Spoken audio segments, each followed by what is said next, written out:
اعوذ باللہ من الشیطان الرجیم بسم اللہ الرحمن الرحیم اللہم صلی علی سیدنا و مولانا محمد وعلی آل سیدنا و مولانا محمد وبارک وسلم۔ باب اول، مشاہدہ ذات توحید، برزخ اسم اللہ و توحید باری تعالی، فنا فی اللہ کے پہنچنے کے اسباب۔ اے طالب مولا، سن کے یہ ہر چار کتابیں توریت، انجیل، زبور و ام الکتاب یعنی فرقان حمید قرآن مجید در حقیقت اسم اللہ ذات کی شرح ہیں۔ اور اسم اللہ کیا ہے؟ یعنی اسم اللہ سے وہی عین ذات پاک مراد ہے، وہ ذات بے جوں و بے مثل و بے شبہ اور بے نمونہ ہے۔ چنانچہ اس کی یگانگی پر یہ آیت شاہد ہے، کہہ دو اللہ ایک ہے۔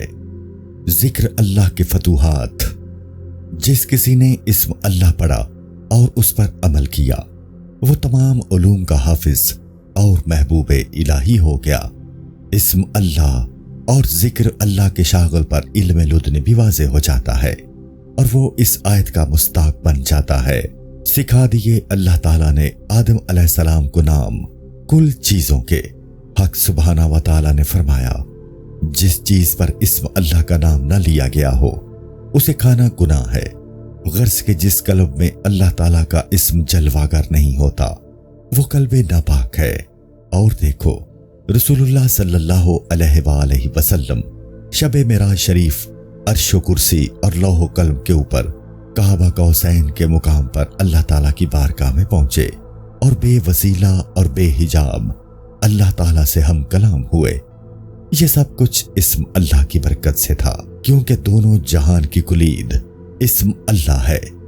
اسم اللہ کی برکت سے ساتوں طبق زمین اور ساتوں طبق آسمان بے ستون قائم ہیں، اور برکت اسم اللہ ذات سے تمام انبیاء علیہم السلام نے پیغمبری حاصل کی، اور اسم اللہ کی برکت سے ہی انہوں نے کفار سے نجات و خلاصی اور فتح پائی، کیونکہ وہ اسم اللہ کو معین جانتے تھے۔ کیونکہ بندہ اور مولا کے درمیان اسم اللہ ہی وسیلہ ہوتا ہے۔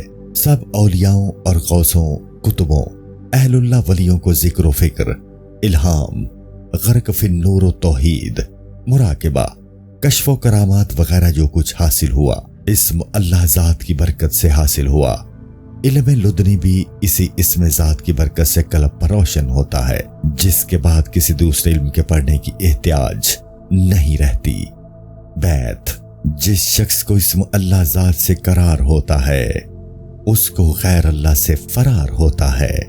اس قصہ میں بھی علم ظاہری اور علم باطنی کا موازنہ ہوا ہے۔ وہ یہ کہ جب اللہ تعالیٰ نے فرشتوں سے فرمایا کہ میں زمین پر ایک خلیفہ بنانے والا ہوں، تو فرشتے بولے، کیا آپ زمین پر کسی ایسے کو مقرر کرنے والے ہیں جو اس کے انتظام کو بگاڑ دے گا اور خون ریزیاں کرے گا؟ تو اللہ نے فرمایا، میں جانتا ہوں جو کچھ تم نہیں جانتے۔ اس کے بعد اللہ نے آدم علیہ السلام کو ساری چیزوں کے نام سکھائے، پھر انہیں فرشتوں کے سامنے پیش کیا اور فرمایا، اگر تمہارا خیال صحیح ہے کہ کسی خلیفہ کے تقرر سے انتظام بگڑ جائے گا تو ذرا ان چیزوں کے نام بتاؤ۔ فرشتوں نے کہا، اے پروردگار، پاک ہے تیری ذات، ہمیں ان کا علم نہیں، مگر تو نے جتنا بتا دیا ہمیں اتنا ہی علم ہے۔ اب فرشتوں کا وہ تعجب جاتا رہا اور حضرت آدم علیہ السلام کی فضیلت انہیں معلوم ہوئی۔ حضرت آدم علیہ السلام کا علم لدنی تھا جو انہیں اللہ تعالیٰ سے بلا وسیلہ حاصل ہوا تھا، اور فرشتوں کا علم ظاہری جو انہیں تعلیم سے ظاہر ہوا تھا، یعنی جو جانور کے اللہ تعالیٰ کے نام سے ذبح نہ کیا جائے تو ناپاک اور حرام ہوتا ہے۔ اسی طرح جس چیز پر خدا کا نام نہ لیا ہو صوفی صافی اسے ناپاک جانتا ہے۔ جیسا کہ حضرت موسیٰ علیہ السلام نے جب ان کی قوم نے نافرمانی کی اور ان کا کہا نہ مانا اور وہ بھی اپنی قوم سے نا امید ہو گئے، تو انہوں نے بارگاہ الہی میں یہ دعا کی، میں اپنا اور اپنے بھائی کا ذمہ لیتا ہوں تو ہم کو ان نافرمانوں سے دور رکھ۔ اور اسی لیے حضور اکرم صلی اللہ علیہ وآلہ وسلم نے فرمایا ہے، اہل بدعت کے ساتھ نہ بیٹھو، اور دوسری حدیث میں فرمایا، اہل بدعت دوزخ کے کتے ہیں۔ اے طالب مولا، غور سے سن کہ اسماء صفات میں استدراج کا شائبہ ہوتا ہے، اور چونکہ اسم اللہ اسم ذات ہے اس لیے اس میں تفاوت و تجاوز استدراج نہیں ہو سکتا، کیونکہ اسم اللہ 4 حرف سے بنا ہوا ہے، الف، ایک لام 2، دوسرا لام 3 اور چوتھا ہے، یعنی اللہ بنا۔ جب الف جدا ہوا للہ رہ گیا، اور جب لام کو دور کیا تو لاہ رہ گیا، اور جب دوسرا لام جدا ہوا تو صرف ہو رہ گیا۔ بس یہ چاروں اسم اعظم یعنی اللہ، للہ، لا، ہو اسم ذات ہیں اور کلام اللہ میں مذکور ہیں۔ اللہ تعالیٰ فرماتے ہیں اللہ کے سوا کوئی معبود نہیں۔ دوسری جگہ فرمایا اللہ ایمان والوں کا والی ہے جو ان کو اندھیروں سے روشنی کی طرف نکالتا ہے۔ پھر فرمایا اس کے سوا کوئی خدا نہیں تو تم اسی کو اپنا کارساز بناؤ۔ قرآن مجید میں اللہ کے 4000 نام مذکور ہیں۔ اسم اللہ کی برکت سے فرقان بھی اسم اللہ ہے۔ مرشد کامل و مکمل وہی ہے جو اسم اللہ ذات اور اسم آقائے نامدار محمد صلی اللہ علیہ وآلہ وسلم کا پورا عامل اور ان کی تاثیر و اسرار کا ماہر ہو اور بدون ان کے اور کچھ نہ جانتا ہو۔ اور طالب صادق بھی وہی ہے کہ جو بجز اللہ تعالیٰ کی ذات کے اور کچھ نہ چاہے اور نہ ہی اس پاک ذات کے سوا کسی سے کچھ طلب کرے، کیونکہ وہی ہر حاجت کو پورا کرنے والا ہے اور باقی تمام جہان فانی ہے۔ بیت، آسمان اپنا دیا ہوا واپس لے لے گا اور صرف اسم اللہ ہمیشہ کو باقی رہے گا۔ دیکھو جب اللہ تعالیٰ نے اپنے آپ سے اسم ذات کو جدا کرنا چاہا تو اس اسم ذات سے نور محمدی صلی اللہ علیہ وآلہ وسلم کا ظہور ہوا اور اپنی قدرت توحید کے آئینہ میں اس کو دیکھا، اور اس کو دیکھنے سے نور محمدی صلی اللہ علیہ وآلہ وسلم کا مشتاق اور اس پر عاشق و شیدا ہوا اور خود شیفتہ ہو کر رب الارباب اور حبیب اللہ کا خطاب پایا، اور نور محمدی صلی اللہ علیہ وآلہ وسلم سے کل مخلوقات 10,000 عالم کو پیدا کیا۔ حدیث قدسی اللہ تعالیٰ نے فرمایا کہ اے ہمارے حبیب صلی اللہ علیہ وآلہ وسلم، اگر تم نہ ہوتے تو میں اپنی ربوبیت کو ظاہر نہ کرتا۔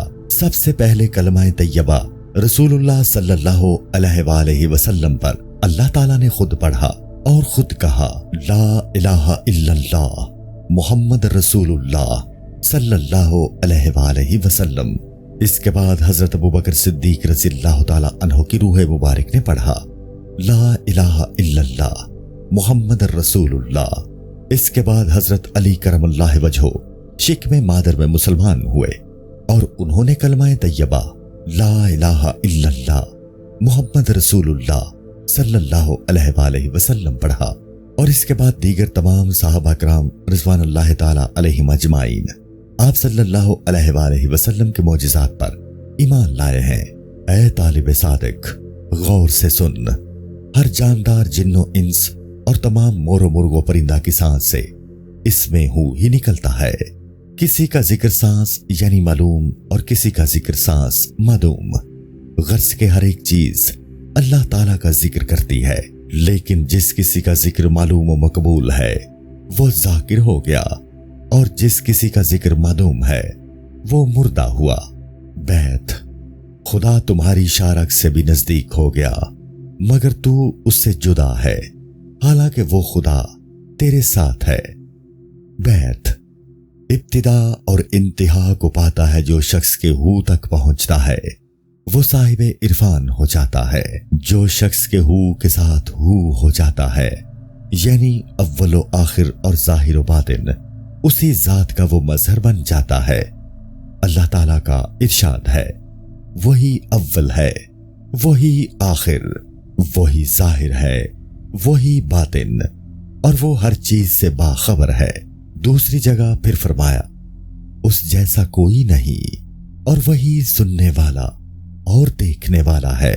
بیت باہو رحمت اللہ تعالی علیہ۔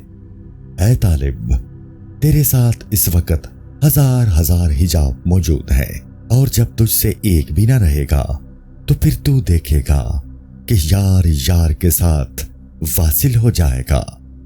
اے باہو، نہ تو میں متقی ہوں اور نہ ہی پرہیزگار عاشق ہوں، نہ میں زاہد ہوں اور نہ ہی شب بیدار ہوں، نہ ہی میں استغراق فنا فی اللہ کے ساتھ عاشق حقیقی بن کر اللہ کے ساتھ واصل ہوں۔ اے باہو، تو اپنے نفس پر محاسبہ کرتا رہ اور اس کافر کو قتل کر کے غازی بن، اور ہر دم خدا تعالیٰ سے راضی رہ کہ یار با یار اور اغیار با اغیار کے ساتھ مشغول رہتا ہے، اور ہرگز اپنے نفس کے آرام کے لیے ہیلا و حجت مت پکڑ، بلکہ اس نفس سرکش کے خلاف کر۔ جو شخص اس راہ فقر میں قدم رکھنا چاہے تو اسے چاہیے کہ متواتر 12 سال شریعت میں رہ کر ریاضت کرے اور ہمیشہ قائم اللیل اور صائم الدہر رہے، اور 12 سال تک طریقت میں ایسی ریاضت کرے کہ گویا اس نے ماں سوائے اللہ تعالیٰ اور غیروں سب کو طلاق دے دی ہے۔ نیز 12 سال حقیقت میں ایسی ریاضت کرے کہ بجز حق تعالیٰ کے کسی کی طلب نہ رہے اور نہ کرے، اور 12 سال معرفت میں ایسی ریاضت کرے کہ معرفت میں محو ہو جائے، اور اس کے بعد مقام عشق و محبت میں ظاہر و باطن کی آنکھ کھولے۔ اس راہ فقر میں بغیر مرشد کامل اگر تمام عمر ریاضت کشی میں سر پتھر پر مارتا رہے، لیکن اس کو کچھ فائدہ حاصل نہیں ہوگا، کیونکہ بے پیر اور بے مرشد کے اللہ تعالیٰ تک رسائی حاصل نہیں ہو سکتی۔ اس لیے کہ مرشد مثل معلم دریائے معرفت کے جہاز کا نگہبان ہوتا ہے، وہ اپنے علم کے ذریعے سے ہر آفت سے خبردار ہوتا ہے۔ اگر معلم جہاز میں نہ ہو تو جہاز دریا میں غرق ہو جاتا ہے۔ خود جہاز اور خود معلم، فاہمہ من فاہمہ سمجھ لیا اس نے جو صاحب فہم ہے۔ بیت، اے باہو، اللہ تعالیٰ تو تیری شارک سے بھی زیادہ نزدیک ہے، اور وہ تو تیرے ساتھ ہے، مگر تو اس سے دور پڑا ہوا ہے۔ اس آیت کریمہ کے بموجب جیسا کہ اللہ تعالیٰ فرماتے ہیں، اور ہم اپنے بندے سے اس کی گردن کی شارک سے بھی زیادہ نزدیک ہیں، لہٰذا طالب کو چاہیے کہ اس کو نزدیک سمجھ کر اس کا بنا رہے۔ عشق کی 2 قسمیں ہیں، عشق حقیقی اور عشق مجازی۔ عشق حقیقی وہ ہوتا ہے کہ حق تعالیٰ کے سوا کچھ یاد نہ رہے، اور عشق مجازی وہ ہوتا ہے کہ اس کے ذکر سے سکر و مستی و وجد اور جذب کا غلبہ ہوتا ہے اور مجذوب ہو جاتا ہے، یا معشوق اتنا اظہار محبت کرتا ہے یہاں تک کہ عاشق دیوانہ ہو جاتا ہے۔ اللہ بس ما سوا اللہ ہوس۔ بیت باہو، اگر میں خواب میں بھی ہوں تو غرق توحید ہو کر اللہ کے ساتھ دوستی کا دم بھرتا ہوں، اور اگر بیدار ہوں تب بھی میں خبر رکھتا ہوں اور اس کی یاد میں ہوشیار ہوں۔ واصلوں کے لیے دونوں وقت خوشی کے ہیں، اور تو اے بے خبر حال مستی کا کیا جانے۔ سبحان اللہ، اللہ میرے ساتھ ہے اور میں اس کے ساتھ ہوں، لا الہ الا اللہ۔ بیت باہو، میری والدہ ماجدہ راستی دین کی سچائی کے ساتھ ہے، جس سے میری ہر 2 آنکھوں کو انوار حاصل ہوتے ہیں۔ بیت، میری والدہ مکرمہ راستی پر اللہ کی رحمت و سلامتی ہو۔ اے خدا تعالی، بے شک تو نے راستی کو سچائی سے مزین کیا۔ حدیث، طالب دنیا مخنث ہے اور طالب عقبہ مونس، اور طالب مولا مذکر ہے۔ جواں مرد کس کو کہتے ہیں؟ مذکر جواں مرد ہی ہوتا ہے کہ وہ اللہ تعالیٰ کے سوا کسی چیز کی جستجو نہیں کرتا، نہ اسے دنیا اور نہ اس کی زیب و زینت کی خواہش ہوتی ہے، اور نہ ہی حور و قصور، اور نہ ہی اسے بہشت کی دیگر لذات کی پرواہ ہوتی ہے۔ اہل دیدار کے نزدیک یہ سب چیزیں ہیچ ہیں، اس لیے کہ ان کا دل اسم اللہ میں مشغول رہتا ہے، اور جس کسی کا جسم اور جان اس کے وعدہ الست میں مست رہتے ہیں، وہ دونوں جہانوں کے غم سے مستغنا ہو جاتا ہے۔ جب روز قیامت آدمیوں کی نیکیوں اور بدیوں کا حساب ہوگا تو جس شخص کے دل پر اسم ذات منقش ہوگا، یا جس شخص نے صرف ایک ہی مرتبہ صدق کے دل سے اسم اللہ پڑھا ہوگا، اگر اس کے گناہ آسمان و زمین کے برابر بھی ہوں گے تو ایک طرف پلہ میں اس کے گناہ رکھ دیے جائیں گے اور دوسرے پلہ میں اسم ذات رکھ دیا جائے گا، تو اسم ذات والا پلہ بھاری اور گراں ہوگا۔ فرشتے تعجب کر کے کہیں گے، اے پروردگار، اس بندے کی کون سی نیکی نے ترازو کے پلہ کو گراں کر دیا؟ حق تعالیٰ فرمائے گا، اے فرشتو، یہ بندہ میرا طالب ہے